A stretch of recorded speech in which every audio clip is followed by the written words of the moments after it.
किसी घर में एक नई नई बहू आती है। बहू पढ़ी लिखी थी तो उसने अपने पति को ज्ञान देना शुरू कर दिया। 1 साल तक पति को ज्ञान कुछ हुआ नहीं, जैसा का तैसा रहा। लेकिन कहावत है 100 बार फूंकने से गीली लकड़ी भी जल जाती है। तो बार बार ज्ञान दिया, बार बार समझाया कि अपने बूढ़े माता पिता को वृद्धाश्रम में छोड़ दीजिए, इनकी सेवा हम नहीं कर पाएंगे, इनको हम भोजन बनाकर नहीं खिला पाएंगे और इनके हम कपड़े गंदे धो नहीं पाएंगे, इनको पहुंचा दीजिए वृद्धाश्रम। धीरे धीरे पति पत्नी के ज्ञान से प्रभावित हो गया और इतना प्रभावित हुआ कि एक दिन अपने माता पिता को गाड़ी में बिठाकर वृद्धाश्रम छोड़ने के लिए चला गया। जब वृद्धाश्रम छोड़ने के लिए गया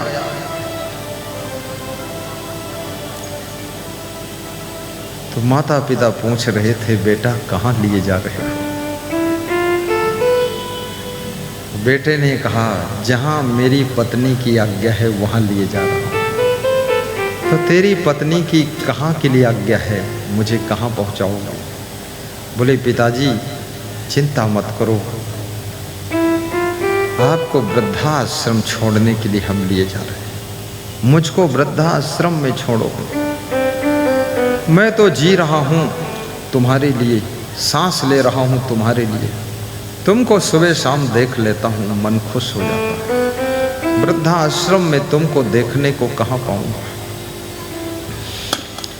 माँ रोने लगी कि वृद्धाश्रम, अरे फिर तो मेरा बेटा, मेरी बहू, मेरा पोता पोती हमको देखने को कहाँ मिलेंगे? याद रखना, मनुष्य का शरीर बूढ़ा हो जाता है, कमज़ोर हो जाता है, बाल पक जाते हैं, लेकिन ये मोह जवान रहता है, ये ममता जवान रहती है। बेटे और बहू बूढ़े सास ससुर को, बूढ़े माता पिता को देखना चाहते कि नहीं देखना चाहते हैं, ये जिंदगी का सबसे जटिल सवाल खड़ा हो चुका है। लेकिन बूढ़े माँ बाप की बूढ़ी आंखें वह अपने बेटे बहू को निहार कर देखना चाहती है। इसी का नाम ममता है।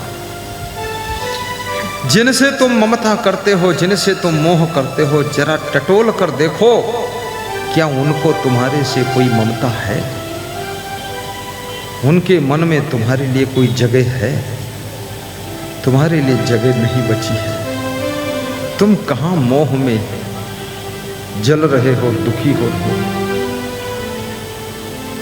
ममता तू न गई मेरे मन से, ममता तू न गई मेरे मन से, ममता तू न गई मेरे मन से, ममता तू न गई मेरे मन से। बहुत कठिन है।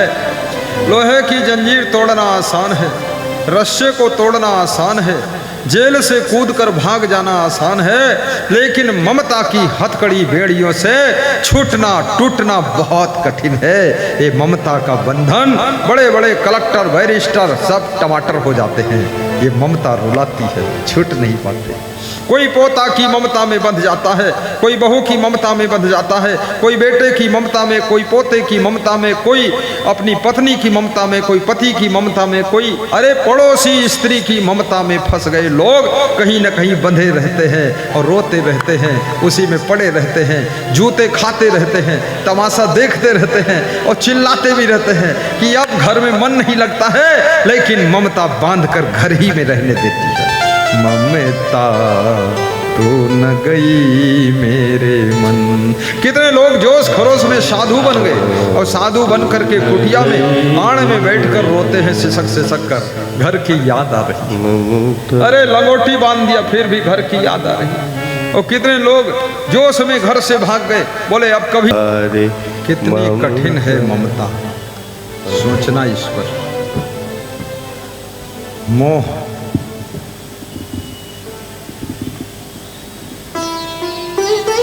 सकल व्याधिन कर मूला, जहिते पुण्य उपजय बहु सूला।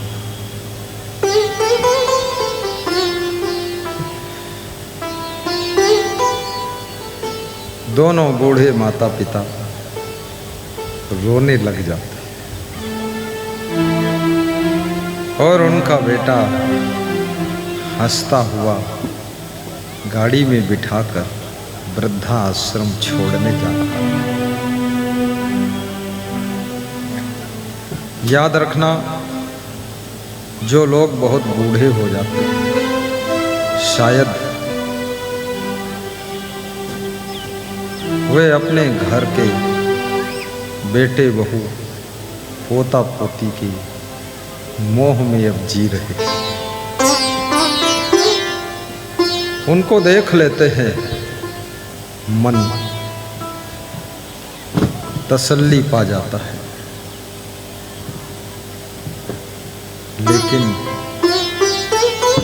बेटे और बहू यदि कठोर हैं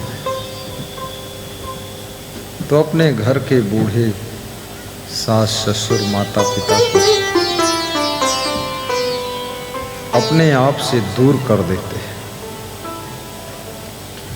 समय निकालकर घर के बूढ़ों के पास थोड़ा बैठना, समय निकालकर अपने बच्चों के पास बैठना। जब से मोबाइल आया है तब से लोग अपने माता पिता के पास बैठने के लिए भी टाइम नहीं निकाल पाते। जो थोड़ा टाइम बचता था मोबाइल में वेस्टेज हो जाता। कितने पति लोग अपनी पत्नी के पास बैठकर बातें नहीं कर पाते, मोबाइल में बिजी है। कितनी स्त्रियां भी पति के पास बैठ नहीं पाती, मोबाइल देखती रहती। पति का मन होता है मेरी पत्नी मेरे पास थोड़ा बैठे तो अच्छा है। पत्नी सोचती है मेरा पति मेरे पास आए बातें करे अच्छा है। लेकिन थोड़ा समय बचता था वो भी मोबाइल में खर्च हो। मनुष्य को खुश रहने के लिए प्रेम चाहिए। आपके घर में कितना ही धन हो, कितना ही सामान हो, कितनी गाड़ियां हो, लेकिन प्रेम के बिना तुम्हारा मन खुश नहीं होता। हर पति रात दिन घोड़े की तरह दौड़ता है, बहुत मेहनत करता है, लेकिन सिर्फ इसलिए हमें अपना परिवार पालना। परिवार की तरफ से जब उसको प्रेम नहीं मिलता है तो थकान। बेटा अपनी माता पिता को वृद्धाश्रम में छोड़ देता है। जब छोड़ता है तो माता पिता को बहुत दुख लगता है और बेटा वापस लौटता है। जब वापस लौट रहा है तो रास्ते में उस बेटे की पत्नी का फोन आता है। हेलो, मैं बोल रही हूँ। अरे बिल्ली बोल रही है, क्या बोल रही हो? पत्नी का फोन आ जाए तो पति का दिल कांप जाता है, न खतरनाक मामला है। और कितनी स्त्रियों ने अपने पति को इतना धमका के रखा है कि माघ की ठंडी में भी पसीना छूटता है उसका। बहुत डरे हुए हैं पति लोग। घर से बाहर निकलते हैं तो मूंछ पे ताव धरते हैं, तो घर के अंदर जब पहुंचते हैं तो मूंछ को नीचा कर लेते हैं। सब सिलेंडर, हाँ गैस सिलेंडर नहीं, खुद सिलेंडर। बहुत खतरा है। लेकिन ऐसी पत्नियों को सुख नहीं मिलता जो अपने पतियों को बहुत प्रताड़ित करती, बहुत दुख देती। उनको कभी सुख नहीं मिलता। इसलिए पति को आदर के साथ रखना चाहिए।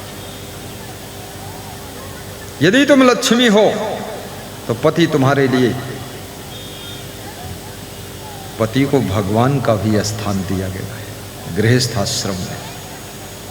ये पति का दर्जा कोई साधारण थोड़े है।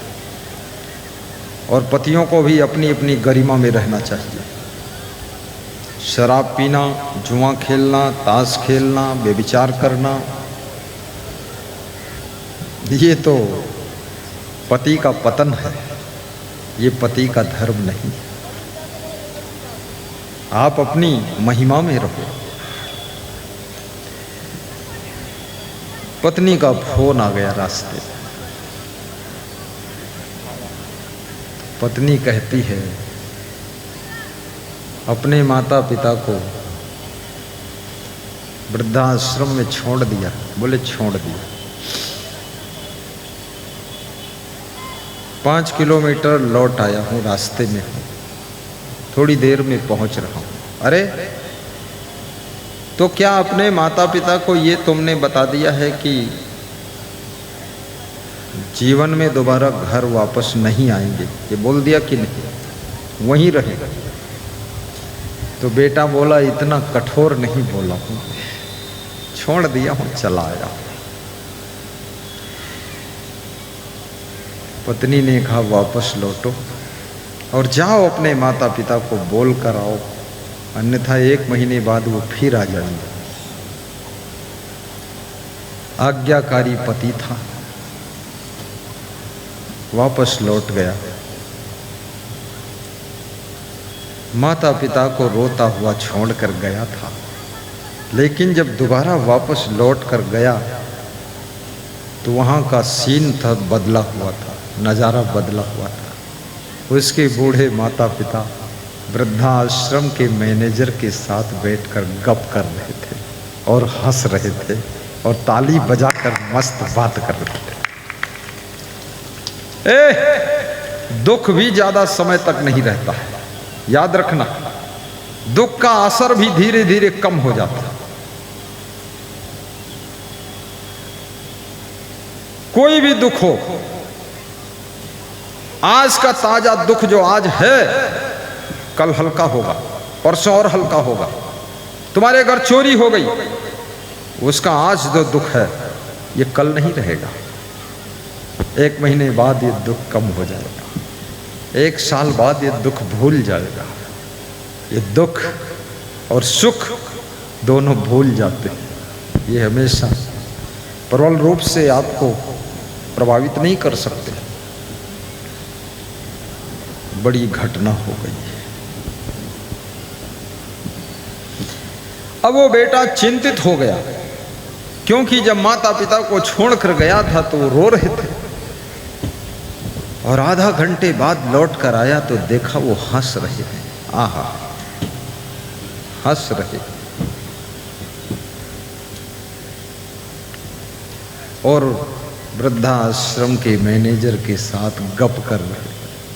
ये बिहार में कहते ना गप करना, गप माने बात करना ना, बात कर रहे हैं और ताली बजाकर हंस रहे हैं। ये देख करके बेटे के मन में चिंता हुई कि बात क्या है। अभी अभी आधा घंटे पहले रो रहे थे और इतनी देर में ये हंस रहे हैं, गप कर रहे हैं, क्या हुआ? तो बेटे ने पूछा, पिताजी, हे माँ, आप अभी अभी आधा घंटे पहले मैं छोड़ने आया था, तब तुम दोनों रोने लगे थे, लेकिन अभी हंस रहे हो, गप कर रहे हो, मुस्करा रहे हो, बात क्या है? और मैनेजर भी साथ में बैठा था। मैनेजर से पूछा, तुम ही बता दो बात क्या है, खुश कैसे हो गए?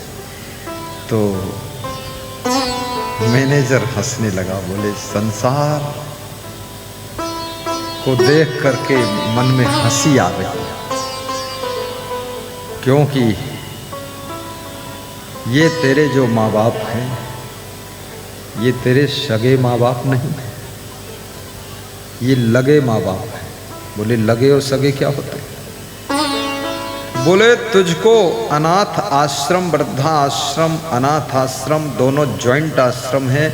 यहाँ पर तुझको कोई अपरिचित व्यक्ति छोड़ गया था, तू केवल 6 महीने का था, यहाँ छोड़ गए थे। और यही तेरे गार्जियन ये जो माँ बाप बनकर बैठे हैं वृद्धाश्रम पर पड़े हैं अनाथ आश्रम में, ये तुझको यहाँ से ले गए थे। इन्होंने तेरे को पढ़ाया लिखाया, बड़ा किया, शादी किया, मकान बना दिया, 20 एकड़ जमीन दे दिया, नौकरी तुझको मिल गई। तो हम लोग ये बात कर रहे थे, इसी अनाथ वृद्धाश्रम से इस बालक को तुम लेकर गए थे और इस बालक को सनाथ बना दिया, इसको मकान भी दिया, इसको जमीन दिया, इसको पढ़ा लिखा कर नौकरी करा दिया। और इसी अनाथ वृद्धाश्रम में यही बेटा आपको यहाँ छोड़ने आया है, छोड़ गया है। इसलिए गप चल रही थी कि बड़ा नालायक संसार है, जिसको सनाथ बना दिया उसने हमको अनाथ बना दिया। इसलिए हम लोग हंस रहे थे। बहुत बड़ी बात है। तो बेटे को दुख लगा, बेटे ने तुरंत अपनी पत्नी को फोन किया कि ऐसी ऐसी कंडीशन है, ऐसी ऐसी बात है। अनाथ तो मैं था, 6 महीने का था, कोई छोड़ गया था अनाथ आश्रम में। यही माँ बाप मेरे बन गए, पालन पोषण किया, बड़ा किया। 30 साल उम्र हो गई, तू बहू बनकर आ गई। मैं तो बचपन में ही मर जाता, कोई पालता पोसता नहीं तो क्या होता। तो इनको आज मैंने अनाथ कर दिया, मुझे दुख लग रहा है। इनको ले आऊं क्या? अगर मैं जिंदा नहीं रहता तेरा पति कैसे बनता? तो पत्नी का मन भी पिघल गया, बोले ले आइए। फिर हाथ जोड़कर कहा पिताजी वापस चलिए, माँ वापस चलिए। तो बूढ़े माँ बाप हंसने लगे, बोले हाथी के निकले हुए दांत अब अंदर नहीं होते हैं और घर से निकला हुआ बूढ़ा अब घर के अंदर नहीं आता। अब ऐसी ही जिंदगी ठीक है। संसार का ज्ञान प्रवचन से नहीं हुआ, सत्संग से नहीं हुआ, रामायण भागवत से नहीं हुआ, लेकिन मेरी बहू ने मुझको पूर्ण ज्ञान करा दिया कि संसार क्या है। अब हम समझ गए, अब यही भजन करेंगे, यही जिंदगी बिता लेंगे, अब घर वापस नहीं जाएंगे। अब सोचिए,